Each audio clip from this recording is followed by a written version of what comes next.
ஆடி sale தள்ளுபடி up to 50%. Chennai Silks and Aha Oho Adi Sale. தெரிக்கவிடும் காரம் நிறம் சுவையை தருகிறது. ஆச்சி மிளகாய் தூள் தெரிக்கவிடும் காரம் நிறம் சுவை. பழைய நகையை கொடுத்து வைட் 11 monthsல அதே அடைக்கு புது நகையை எடுத்துக்கோங்க. எக்ஸ்ட்ராவா ₹1 தர வேண்டாம். Magic old gold exchange. எங்க தலைவர் வந்து நடந்து வராருல்ல, டெம்போ எப்படி இருக்குன்னா, நான் உங்கள் வீட்டு பிள்ளை, நான் செல்லுகின்ற பாதை பேரறிஞர் காட்டும் பாதை. நான் இப்ப எதிர்கட்சி தலைவர், ஆனா எனக்கு ஆணையிட்டீங்கன்னா நான் நல்லா செய்வாங்கிற மாதிரி ஒரு கெத்தா வருவாருன்னு பார்த்தா, இவர் இந்த பாக பிரிவினையில சிவாஜி கணேசன் தலையாம் பூ முடிச்சுன்னு ஒரு பாட்டு பாடிட்டு வருவாரு, அந்த மாதிரி வராரு. தாழையாம் பூ முடிச்சு தடம் பார்த்து நடை நடந்து ஒரு 4 டேட்டா தேவைப்படுது, நீங்க 3 கொடுத்துட்டீங்க, 4வது ஒன்றும் வைக்கல. மக்களுக்கு அது சிக்கலாகுது. நீங்க அதை எதுக்கு அப்ளை பண்ணணுமோ அது அதுக்கு என்னென்ன வேணும் இதை கொண்டு வந்துட்டீங்கன்னா வித்தின் 48 hours. அந்த அம்மா சொல்றாங்களே, ஐஏஎஸ் அதிகாரிகள் நடந்துக்கணும், கட்சிக்காரங்க மாதிரி நடந்துக்க கூடாது. அப்படி கட்சிக்காரங்க மாதிரி நடந்தா திமுகவிலே சேர்ந்துருங்க அப்படிங்கிறாரு. திமுக பிச்சை எடுக்கிற அளவுக்கு போயிடுச்சு, பாவம் அவனும் அந்த அளவுக்கு போயிட்டாங்க. தப்பு கிடையாது. இவரு இப்ப என்ன பண்றாரு, நீயும் பிச்சை எடுக்கிற இல்லையா? மகளிர் உரிமை தொகையை இப்போ திடீர்னு 30 லட்சம் பேரை சேர்க்கிறாங்க, அதுவும் எலெக்ஷன் முடிஞ்சா நிறுத்திடுவாங்கிறாரு. முதல்ல என்ன சொன்னாங்கன்னா, இந்த ஜென்மத்துல இது வராது, ஏமாத்திட்டாங்க. அப்புறம் நான் போறப்பே உங்க அப்பா என்ன சொன்னார், சட்டசபையில தமிழகத்துக்கு வேண்டியதை கேட்டு வாங்கி தாங்கன்னு சொன்னாரு. அதனால தான் வாங்கி தந்தோம். இவரு போய் வாங்கினோன்னு தான் கொடுத்தாங்களாமா. இதை பத்தி நான் போய் கேட்கும்போது அங்க ஊழல் நடந்திருக்கு, அதனால தான் தரலன்னாங்க. ஊழல் நடந்தாலும் பரவாயில்ல கொடுங்கன்னாராமா இவரு. இப்பவும் அமித்ஷா அன்னைக்கு அந்த கூட்டணி அறிவிப்பு குறைஞ்சபட்ச செயல் திட்டம் சொல்றாரு. செயல் திட்டத்தை நாங்க தீட்டும் போது அடல் பிகாரி வாஜ்பாய் அவர்கள் கவர்மெண்ட் இல்லை. இப்போ உங்களுக்கு அரசு இருக்குல்ல, நீங்க ஏன் திட்டத்தை போடணும்னு இப்பவுமே நிறைவேற்றுங்க. அதிமுக கேட்டுக்கொண்டதற்கு என்னங்க, நீட் ரத்து செய்யப்படுகிறது, அடிங்க.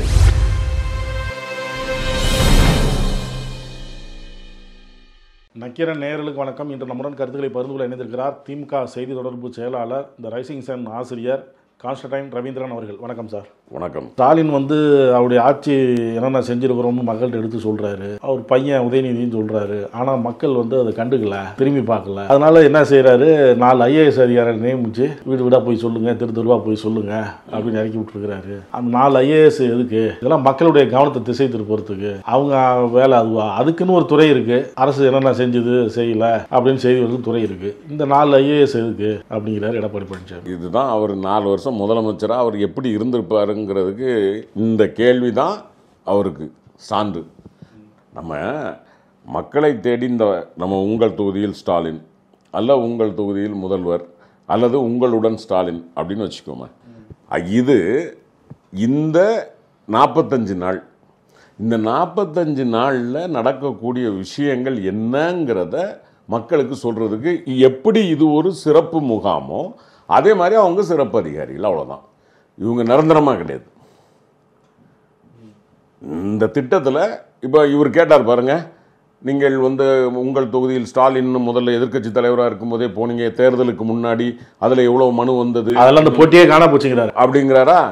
இப்போ இதுக்கு தலைவர் ஏற்கனவே பதில் சொல்லியிருந்தார், இவருக்கு காதல ஏறாரு. இவர் சட்டமன்றத்தில் இவர் கவனிக்கிறதே கிடையாது. 2 கேள்வியை எடுத்துகிட்டு போயிட்டு அந்த கேள்வியை மட்டும் கேட்கணும். அந்த கேள்வியை மட்டும் நம்ம இவங்க டெலகாஸ்ட் பண்ணுறாங்களான்னு பார்ப்பார் நம்ம கேட்குற கேள்வியை. மற்றபடி உள்ள பேசுறது எதையும் கவனிக்கிறது இல்லை. தலைவர் ஏற்கனவே சொன்னார். இப்போ கூட அந்த அம்மா இந்த திட்டத்தை சொல்கிறதுக்கு முன்னாடி, அதாவது உங்களுடன் ஸ்டாலின் அப்படிங்கிற திட்டத்தை சொல்கிறதுக்கு முன்னாடி அவங்க சொல்கிறாங்க 1,05,00,000 மனுக்கள். அதுதான் அவரும் கேட்குறாரு. 1,05,00,000 மனுக்களில் 1,01,00,000 தீர்வு அப்படிலாம் சொல்கிறாங்க.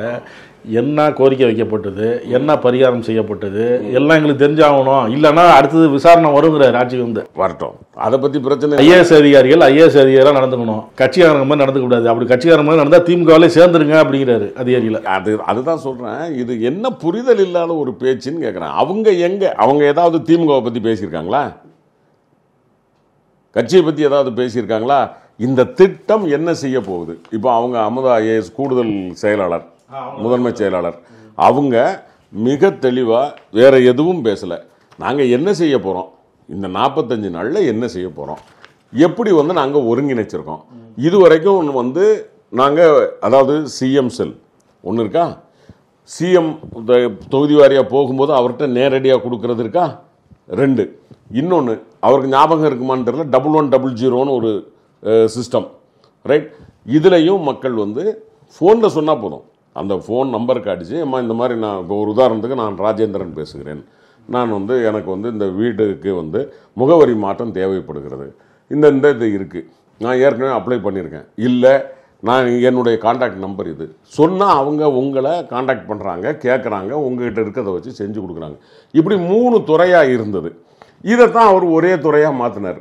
முதல்வரி முகவரி, அதாவது எங்கே போனாலும் யார்கிட்ட தான் வருது, முதல்வருக்கு தான் கொடுக்குறாங்க. நேரடியாக போகும்போது முதல்வர்கிட்ட தான் கொடுக்குறாங்க. சிஎம் செல்லுனாலும் அது முதல்வர்கிட்ட தான் வருது. 1100 இந்த அதாவது இந்த 3ம் டிஃப்ரெண்ட்டான கேட்டகரியாக இருந்தாலும் அதனுடைய நோக்கம் அவர்களுக்கு தீர்வு காண்பது.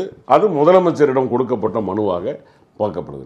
அதனால தான் அதை அப்போ தான் அவங்க சொல்கிறாங்க, இப்படி பல இடங்களில் பெற்ற மனுக்கள் இது எல்லாம் சேர்ந்து 1,05,00,000, அதில் 1,01,00,000க்கு வந்து நாங்கள் டிஸ்போஸ் பண்ணியிருக்கோம். அதில் இப்போ வந்து இது என்னென்ன செஞ்சுருக்கு அப்படிங்கிறத பார்த்துக்கணும்னா அவர் எடப்பாடி பழனிசாமிகிட்ட சொல்லுங்கள், அடுத்தால வெப்சைட் வருது பாருங்கள். ரைட், வெப்சைட்டில் போய் என்ன மனுக்கள் வந்தது, எத்தனை மனுக்கள் எப்படி தீர்மானிக்கப்பட்டது.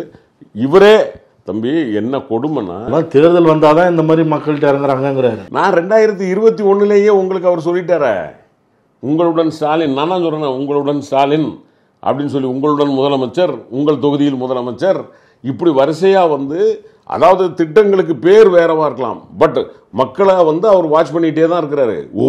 எப்படி டெவலப் பண்ணி கொண்டு வர்றது அப்படிங்கிறது. முதல்ல போய் மனுக்களை பெற்றது, அதற்கு பிறகு மக்களையே வந்து இங்கே மனு கொடுக்க சொல்கிறது.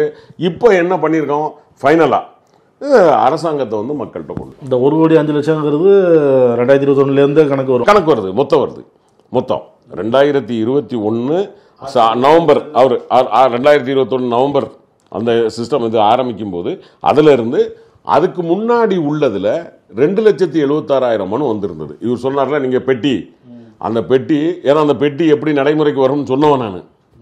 ரைட், 2,76,000 மனுக்களில் 1,76,000 மனுக்களுக்கு தீர்வு காணப்பட்டது. மீதி 1,00,000 மனுக்கள் எப்படி இருந்ததுன்னா வந்து முழுமையாக இல்லை. இப்போ ஒரு உதாரணத்துக்கு தம்பி, நம்ம இப்போ கொடுத்துருக்கோம்ல, உங்களுக்கு வந்து தொழில் வரி, குடிநீர் இணைப்பு வேணும் அப்படின்னா உங்கள் சொத்து வரி ரசீது, ஆதார் அட்டை, வைப்பு தொகை ரசீது, இந்த குடிநீருக்கு நீங்கள் கொடுத்த வைப்பு தொகை, இதை தாண்டி உங்களுடைய சொத்துக்கான இது, இந்த 4ஐயும் கொண்டு வாங்கன்னு நம்ம இப்போ கொடுத்துருக்கோம். ஓகே, நம்ம மக்கள் சில சமயத்தில் என்ன பண்ணுவோம்னா எல்லாத்தையும் கொடுப்பான், ஆதார் அட்டையை கொடுத்துருவான், மனுவை கொடுத்துருவான், எல்லாத்தையும் சொத்து இவனுக்கு தாங்கிறதுக்கு வைக்காமல் விட்டுருவாங்க. ஏதாவது ஒன்று மிஸ் ஆகும். அதுக்காகத்தான் எதனால் மக்களுக்கு வந்து நம்மகிட்ட தர மனுக்களுக்கு நம்ம தீர்வு காண முடியல. அப்போ அவங்க தர வேண்டிய தரவுகளை தராமல் இருக்கிறாங்க. அதை திரும்ப கேட்கறதுல தான் டைம் ஆகுது. ஒரு 4 டேட்டா தேவைப்படுது, நீங்கள் 3 கொடுத்துட்டீங்க, 4வது ஒன்று வைக்கல. இப்போ 4வது ஒன்று வைக்கிறதுக்கு உங்களுக்கு நீங்கள் வந்து 4வது ஒன்று கொடுங்க அப்படின்னா மக்களுக்கு அது சிக்கலாகுது. இப்போ நம்ம என்ன பண்ணியிருக்கோம் அப்படின்னா, இந்த மாதிரி அடிப்படை உரிமைகளில் எந்தெந்த துறைகள் சம்பந்தப்பட்டிருக்கு, அந்த 13 துறைகள், நகராட்சி நிர்வாகம், சமூக நலன், தொழிலாளர் நலன், வீட்டு வசதி, தகவல் தொழில்நுட்பம், இந்த மாதிரி வந்து நகர்ப்புறத்தில் 13, கிராமப்புறத்தில் 15, இதை அந்தந்த அதிகாரிகள்கிட்ட சொல்லி முன்னாடியே நம்ம மக்களை வந்து அலர்ட் பண்ணுறோம். நீங்கள் அதை எதுக்கு அப்ளை பண்ணணுமோ அதுக்கு என்னென்ன வேணும் இதை கொண்டு வந்துட்டீங்கன்னா வித்தின் 48 hours, அந்த அம்மா சொல்கிறாங்களே, நீங்கள் சரியாக கொண்டு வந்துட்டீங்க அப்படின்னா நாங்கள் சொல்லி இருக்கிறதுல வில்லங்கம் இல்லாமல் சரியாக இருக்குது அப்படின்னு தெரிஞ்சால் நீங்கள் வாங்கிட்டு போயிட்டே இருக்கலாம் அப்படின்னு சொல்லியிருக்காங்க. அப்போது முதல்ல மக்களை வந்து மனு கொடுக்க வைக்கிறோம், அந்த மனுக்களுக்கு தீர்வு காண்றோம், தீர்வு கண்டு அந்த மனுக்களை ஏன் தீர்வு காண முடியாமல் போச்சுன்னு அடுத்தால பார்க்குறோம். அடுத்தால பார்த்தா அடுத்த அப்கிரேடேஷன், அதாவது இப்போ நம்ம கொடுத்துருக்கிறது வந்து இந்த மாதிரி கொடுங்க அப்படின்னு சொல்லியிருக்கோம். கொடுத்தா மக்கள் வாங்கிட்டு போகிறாங்க. வெப்சைட்டை பார்க்க சொல்லுங்கள் எடப்பாடி பழனிசாமி என்ன நடக்குதுன்னு.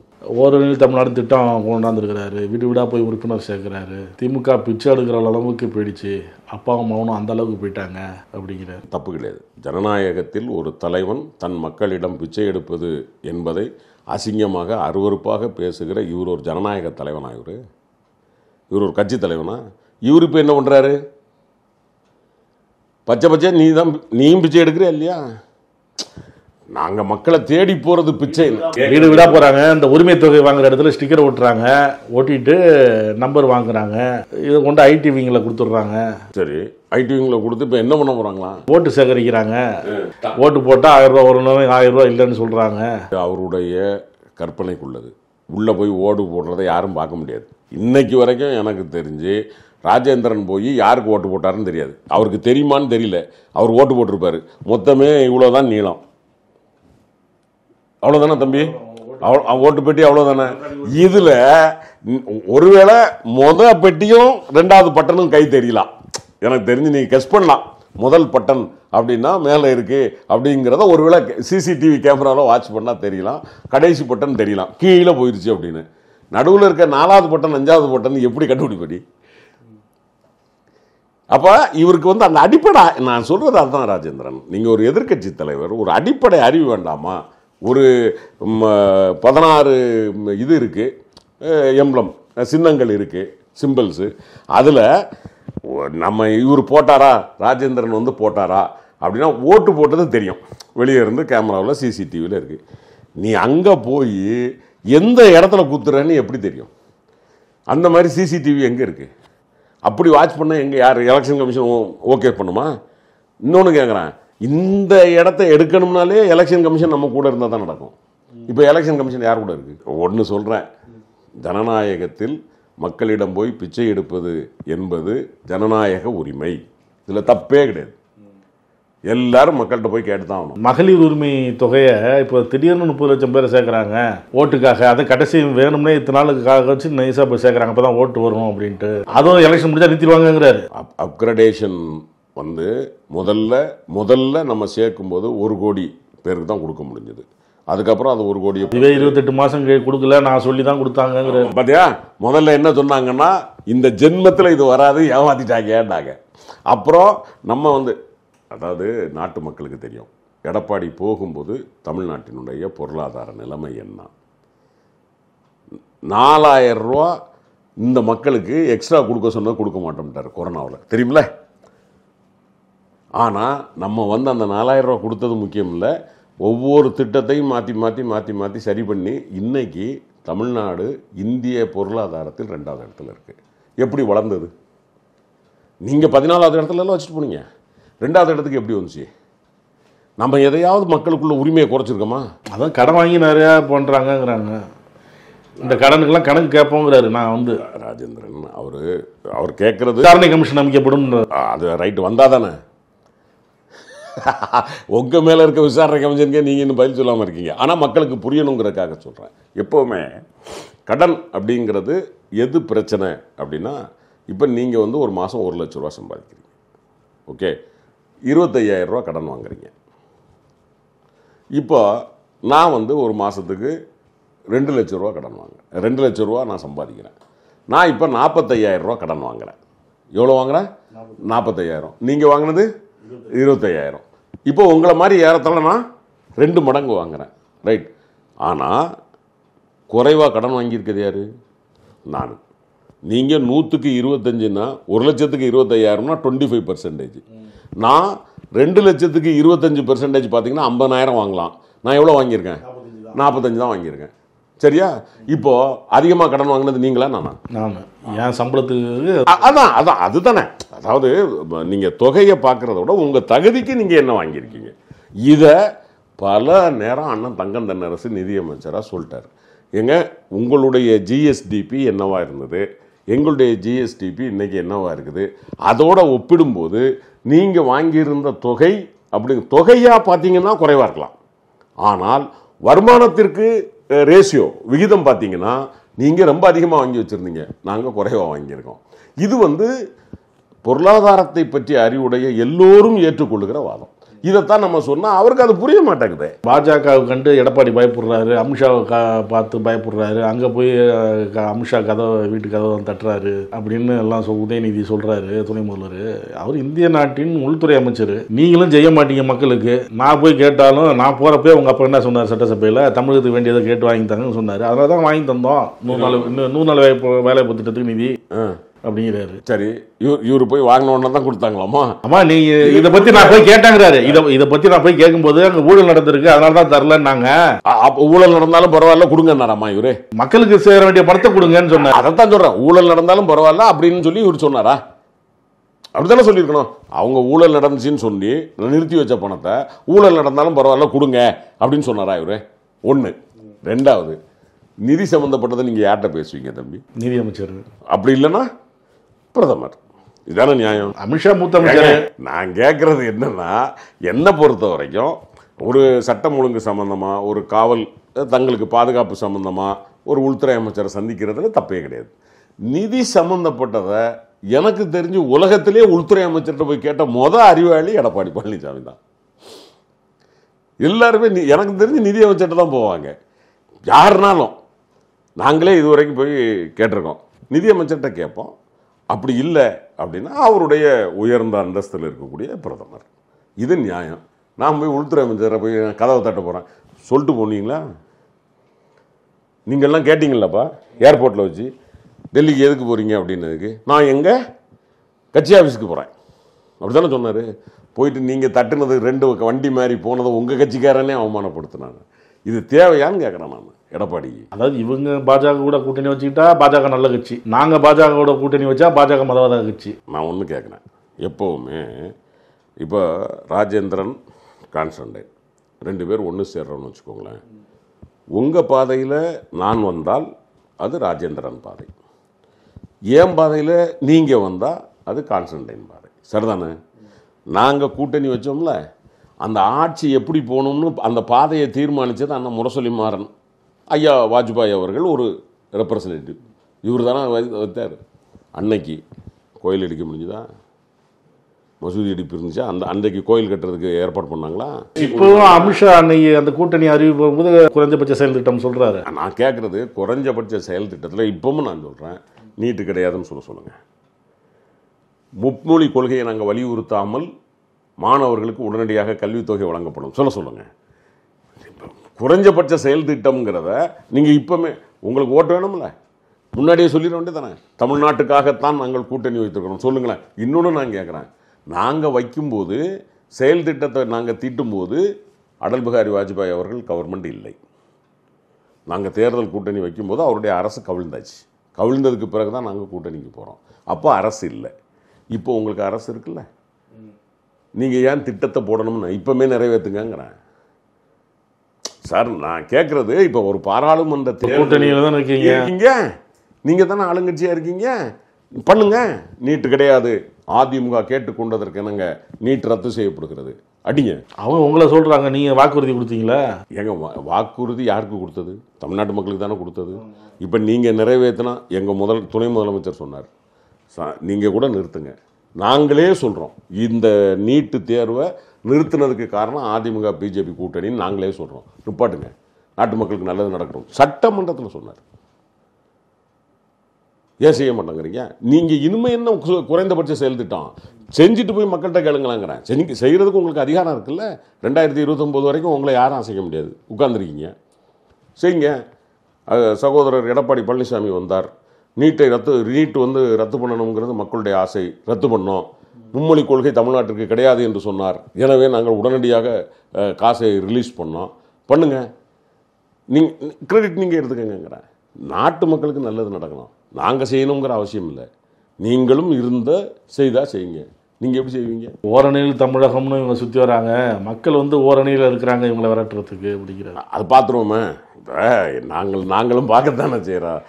ராஜேந்திர, உண்மையிலே நான் மனசில் என்ன நினச்சேன், இப்போ எங்கள் தலைவர் போகிறார், ரைட், மக்களை பார்க்குறாரு, மக்கள் ஓடி வராங்க, சின்ன பிள்ளைங்க, மாணவர்கள், இவங்க அவர் என்ன சொல்கிறாரு, ஃபோட்டோ ஷூட் நடத்துகிறாருங்கிற. ஃபோட்டோ ஷூட்டுக்கு 20 கிலோமீட்டருக்கா நிற்பான். ஃபோட்டோ ஷூட்டுங்கிறது என்ன தம்பி? அந்த நிமிஷத்தில் எடுத்து அதை ஃபோக்கஸ் பண்ணுறது தானே. இதுக்கு யாராவது ஒருத்தர், இவர் மதுரையில் 24 கிலோமீட்டர் நடந்தாரா இல்லையா? அத்தனைக்கு மக்கள் நின்னாங்களா இல்லையா? இது கால் கடுக்க நிற்பானா ஒரு மனுஷன்? அப்போ அது ஃபோட்டோ ஷூட்டா? அதுதான் நான் சொல்கிறேன். உங்களுக்கு ஃபோட்டோ ஷூட்டுங்கிறது மக்களை பாருங்கள், எங்கள் தலைவர் நடந்து வராருல, உண்மையாகவே எங்கள் தலைவர் போகும்போது அந்த டெம்போ எப்படி இருக்குன்னா ராஜேந்திரன், இந்த அதாவது நான் உங்கள் வீட்டு பிள்ளை அப்படின்னு ஒரு அந்த ரிதம் இருக்குல்ல, அப்படி இருக்கு.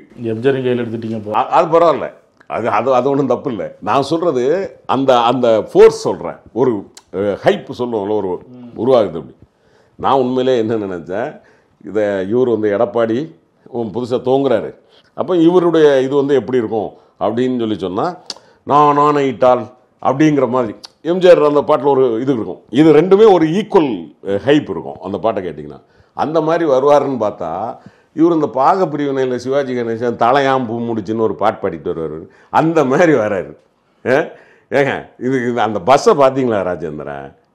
சத்தியமாக சொல்கிறேன், கூட இருந்தே முடிக்கிறாங்க எடப்பாடியை. அந்த பஸ்ஸு புதுசாக இந்த ஊருக்கெல்லாம் நம்ம மினி பஸ் விடுவோம் பாருங்க, டவுன் பஸ் விட்டா வருவாங்கல்ல கண்டக்டர் டிரைவரும், அப்படி வராரு. ஏங்க நான் ஒரு எதிர்கட்சி தலைவர், நீங்கள் நான் வெளிப்படையாக சொல்கிறேன், உண்மையிலே நான் அப்படி தான் எதிர்பார்த்தேன். நம்ம அண்ணன் நம்ம தலைவர் வந்து தளபதி வந்து அந்த மாதிரி எல்லார்கிட்டையும் இதாக இருக்கிறாரு, சொந்த பிள்ளைங்க மாதிரி சொந்த வீட்டு பிள்ளை மாதிரி அவர் இருக்கிறாரு. இந்த ஒரு ஹைப்பில் இருக்கும்போது அவர் வந்து நான் இப்போ எதிர்கட்சி தலைவர், ஆனால் எனக்கு ஆணையிட்டீங்கன்னா நான் நல்லா செய்வேங்கிற மாதிரி ஒரு கெத்தாக வருவார்னு பார்த்தா தலையாம முடிச்சு மாதிரி வேற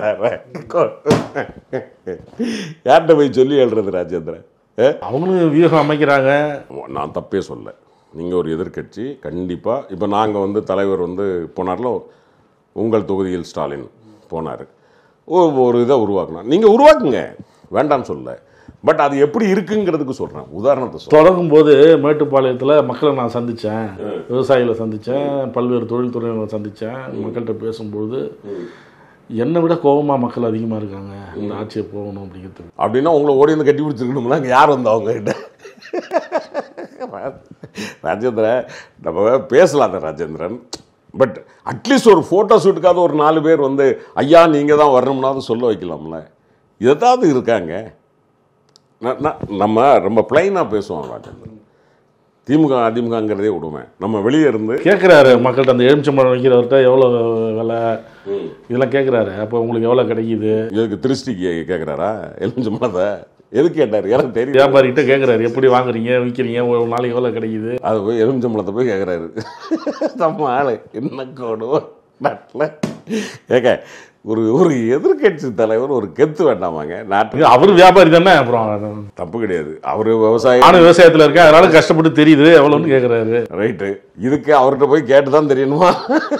அப்போ இப்போ இது போட்டோ சுட்டா இல்லையா ராஜேந்திரன்? சொல்லுங்க. இந்த கூட்டத்தை பார்த்து இவங்க பயந்துருக்கிறாங்கிறாரு. விழுப்புரத்தில் கூட்டத்தை பார்த்து பயந்தாங்க, இப்போ நேற்று குன்னத்தில் கூட்டத்தை பார்த்து பயப்படுறாங்க. குன்னத்தில் அங்கே என்ன இருந்துச்சு கூட்டம்? நான் கேட்குறேன் ராஜேந்திரன், கூட்டத்தை யார் வேணாலும் கூட்ட முடியும் ராஜேந்திரன். இன்னைக்கு வந்து தமிழ்நாட்டில் நீங்கள் எந்த தலைவர் இல்லை, அந்த அளவுக்கு ஆளுங்கட்சி மேலே எதிர்ப்பு இருந்தால் தான் கூட்டம் அந்த அளவுக்கு வருதுங்கிறாரு. அதிமுகவுக்குன்னு ஒரு பேஸ் இருக்குது தம்பி. நீங்கள் வந்து பொதுமக்கள், திமுகவுக்குன்னு ஒரு பேஸ் இருக்குது, அதிமுகவுக்குன்னு ஒரு பேஸ் இருக்குது. நான் 1000 எடப்பாடியே அவர் வந்து அவருடைய தரத்திலிருந்து அதிமுகவின் பொதுச் செயலாளர் என்கிற இடத்திலிருந்து அவர் குறைஞ்சு போகலாம். ஆனால் நான் அந்த கட்சியை மதிக்கிறேன், அந்த தொண்டர்களை மதிக்கிறேன், எனக்கு அதில் மாற்றுக்கிறது கிடையாது. அவங்க இருக்கிறாங்க, கேட்குறது பொதுமக்கள். என் கட்சிக்காரன் போய் என் தலைவனை கட்டி பிடிக்கிறது வேற, பொதுமக்கள் எப்படி வராங்க அதை பாருங்கன்னு சொல்கிறேன். இதுதான் நம்ம வந்து வரவேற்பா இல்லை மக்கள் தூரத்தில் நிற்கிறாங்களா அப்படிங்கிறது. இதுவரைக்கும் அவர் 26 மாவட்டம் போயிருக்காருல்ல தலைவர், அப்போதையிலேருந்து சுற்றி வர்றாருல, எல்லா மாவட்டத்திலையும் சராசரியாக எல்லாரும் வந்து ஒரு ஆசையாக அவர்கிட்ட பேசுகிறது, அவர்கிட்ட ஒரு செல்ஃபி எடுக்கிறது, அவர்கிட்ட கருத்துக்களை சொல்கிறது, இந்த மாதிரி இருக்காங்க. அவர் தான் கையை கொடுத்துட்டு அப்படியே தாண்டி போகிறாரே தவிர மற்றபடி வந்து மக்கள் வந்து அவர்கிட்ட ஆசையாக இருக்கிறாங்க. இது எதனால்? இதை காசு கொடுத்து உருவாக்க முடியாது ராஜேந்திரன். நீங்கள் ஒரு இடத்துல இருந்து கூட்டிகிட்டு வரலாம், நான் ஒத்துக்கிறேன். எல்லா கட்சி தலைவருக்கும் ஒரு கூட்டத்தை கூட்டலாம். ஆனால் அந்த கூட்டம் அவரை பார்த்த உடனே என்ன ரியாக்ட் பண்ணுது, அது முக்கியம். அது பாட்டுக்கு பார்த்துட்டு நின்று சீக்கிரமாக போயிருங்க சார், எப்படியா இருந்தால் 500 ரூபாய் வாங்கிட்டு வீட்டுக்கு கொடணும் அப்படி நின்னா நீங்கள் சொல்கிறது சரி. எடப்பாடி கூட்டத்தையோ தலைவர் கூட்டத்தையும் நீங்களே போட்டு காட்டுங்க, நாட்டு மக்கள் முடிவு பண்ணும். சீமான் செய்தியாளர்கள் சந்திக்கும் போது இல்லந்தடி கல்வியை குறித்து பேசுகிறாரு. இப்போ ஒரு தாழ்த்தப்பட்ட பிரிவை சேர்ந்த ஒருத்தர் இருக்கிறாருன்னா அதை விட மேல்தட்டு உள்ளவர் வந்து பாடம் எடுப்பாரா அப்படின்னு ஒரு கேள்வி எழுப்புறாரு. இது எல்லாமே இது தேசிய கல்விக் கொள்கை தான், அதை ஃபாலோ பண்ணி தான் இருக்கு. அதாவது முதல்ல இவருக்கு அடியும் புரியல நுனியும் புரியல. இல்லந்தேடி கல்விங்கிறத எப்போ கொண்டு வந்தது, எதுக்காக கொண்டு வந்தது? கொரோனா காலத்தில் நம்ம பள்ளிக்கூடத்துக்கெல்லாம் லீவ் விட்டுட்டோம், எல்லாருக்கும் ஆன்லைனில் பாடம் நடத்தணும். அப்போ ஐக்கிய நாடுகள் சபையில் சொன்னாங்க பிள்ளைங்க பள்ளிக்கூடத்துக்கு மீண்டும் வருவதற்கு யோசிப்பாங்க, அதனால் பிள்ளைகளை பள்ளிக்கூடம் நோக்கி கொண்டு வரணும் அப்படிங்கிறது யூஎன் சார்ட்டரில் ஒரு இது யூனிசெஃபில் குழந்தைகளுக்கானது. அப்போ தான் தலைவர் சொன்னார் 2021 இல்லந்தேடி கல்வி அப்படின்னு சொல்லி வாலண்டியர்களை போட்டு இவர் சொன்னார். இப்போ நீங்கள் சொன்னீங்களே நான் தாழ்த்தப்பட்டவன், என் வீட்டில் அவர் ஒரு சாதியவே சொல்கிறார், முதல்ல அதுக்கே தூக்கி உள்ளே போடலாம் அவரை, தெரியுமா?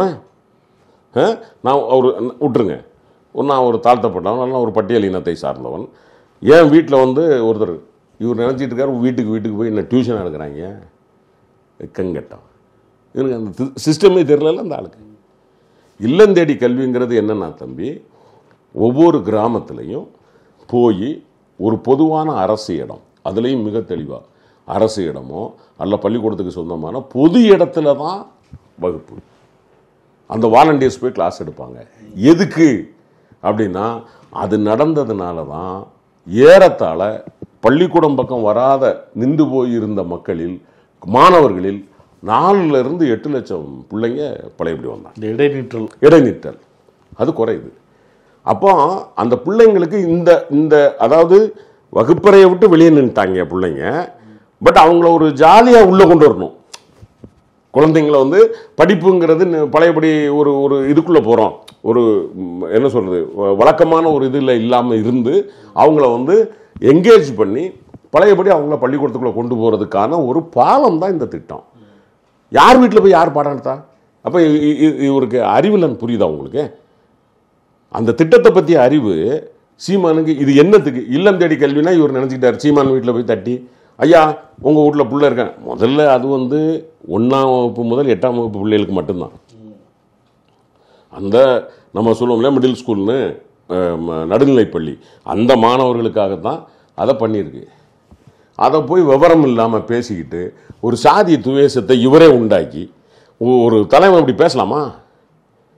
என்ன கேட்டால் யார் இத்தனையோ நீதி அரசர்கள் இந்த பொதுநல வழக்கு தானாக தூக்குறாங்களா சுயமோட்டோ, அந்த மாதிரி ஒன்று தூக்கி இந்த மாதிரி ஒரு தலைவர்கள் வேணுக்கும்னு சாதியை சொல்லி சாதி பிரிவினையை இங்கே தூண்டக்கூடாதுன்னு இந்த ஆளை பிடிச்சி உள்ளே போட்டால் தான் அடுத்த தலைவர்கள் ஒழுங்காக இருப்பாங்க. கருத்துக்களை பார்த்து நன்றி சார். மிக்க நன்றி. உங்களுக்கும் நக்கீரன் சமூக ஊடக நேயர்களுக்கும் மனமார்ந்த வாழ்த்துக்கள்.